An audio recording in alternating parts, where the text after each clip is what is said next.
Hello everybody, this is Terry Jeanette with the Tapping Flamingo. I have Coco with me today and we are involved in a collaboration challenge.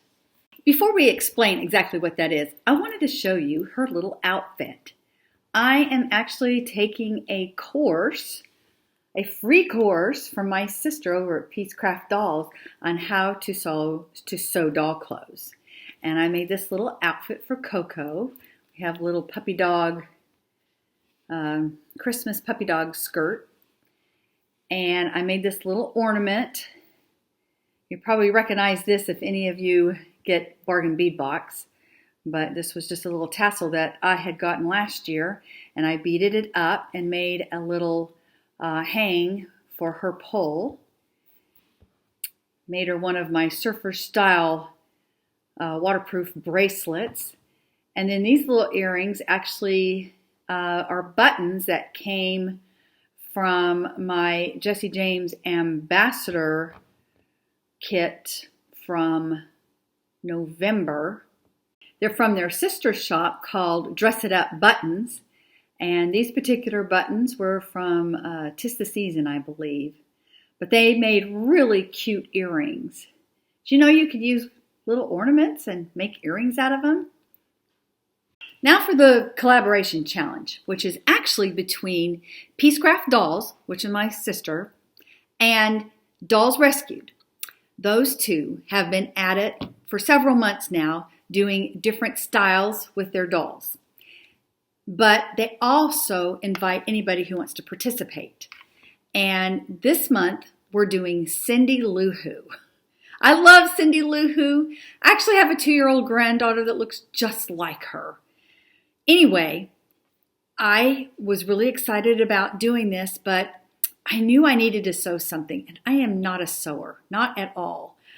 I do jewelry really well, and of course, I knew I wanted to make a little bit of jewelry for her, but I needed to also do that little nightgown. I didn't want to do the Cindy Lou Who. That was the live person. I wanted to do the 1966 cartoon version.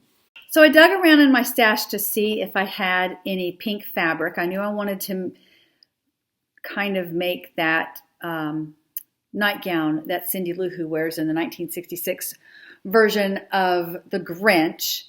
And I found this piece of flannel that's almost the identical color of her nightgown. And I had plenty to make a nightgown. So one thing though, I needed to line the top, but the only thing I had was 100% cotton, and that's not stretch, and this stretches, and I knew they were not going to be compatible. So I dug around a little bit more, and I found this piece of fabric, which was going to make a really nice lining. One reason you want to line a lot of your pieces that you're going to put on your dolls is the color can transfer onto your doll's skin. And I really don't want my doll to have this fuchsia pink skin. So I wanted to make sure that I did line it. So the next thing I needed to figure out is what pattern. And I need something that was going to be easy and that I could even possibly ask my sister for help long distance. She's in Florida and I'm in Louisiana, so I needed that option. I knew that I was not going to be able to use the little skirt and top that Coco had. That pattern was not going to work for this. And my sister told me about somebody on Etsy, which I'll leave a link to her shop down below. I don't remember what the name is, but she does have a pattern. It's Maggie for Blythe. And there is a long sleeve version and a short sleeve version. So I elected to do the long sleeve version. And then as you can see here, it tells you how long to cut the skirt. Well, that's for a short skirt. So I added quite a bit for a long skirt.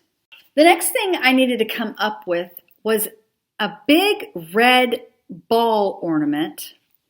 Cindy Lou carries, but the biggest bead I have is this one. this is not going to be big enough.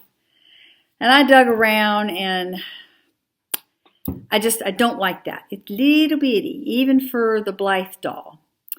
And then I got to thinking, you know what? The nightgown I'm making is not going to be exactly, and this is just going to be an inspiration piece, something that is inspired by Cindy Lou. So I decided to use this ornament, and I actually have a video with me making this ornament, and she's just going to hold it. So if you're interested on how to make this, I'll leave a link up here so you can just click there and go to see how to make it. I just made it out of wire. I did not use guitar strings like I normally do. This is just made out of some red wire and some fun beads. Remember this red bow I got last month? Well, it makes a perfect piece for Cindy Lou Who. Cindy Lou Who has these funny looking antenna things sticking out of her head.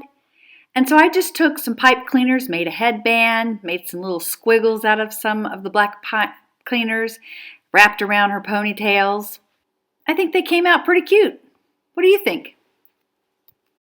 I was going to make her some more jewelry, but you know, she's only 2 years old, plus the fact, I don't know about you, but I don't wear jewelry to bed. And here she is, all ready. And I've got her hanging out with some of her friends. We have Coco, Sparkle Plenty, and Roxana, and even Terry down the mantle there.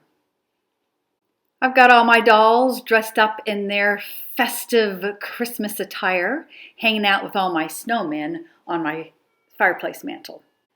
Well, there you have it. I've got my rendition of Cindy Lou Who all made. I hope you go check out all the other participants. Just use the hashtag 2021 Cindy Lou Who dolls. They're actually a very talented group of people. I really have not been that much into dolls until just recently, and it's kind of funny how they've just grown on me. I've actually really enjoyed doing this. Do you have a hobby that you like to do? Anyway, let me know down in the comments below what your favorite hobby is. Like I said, go check out everybody else. And mostly though, I hope you all have a fantastically wonderful day. This is Terry Jeanette with the Tapping Flamingo signing out for now. Bye-bye.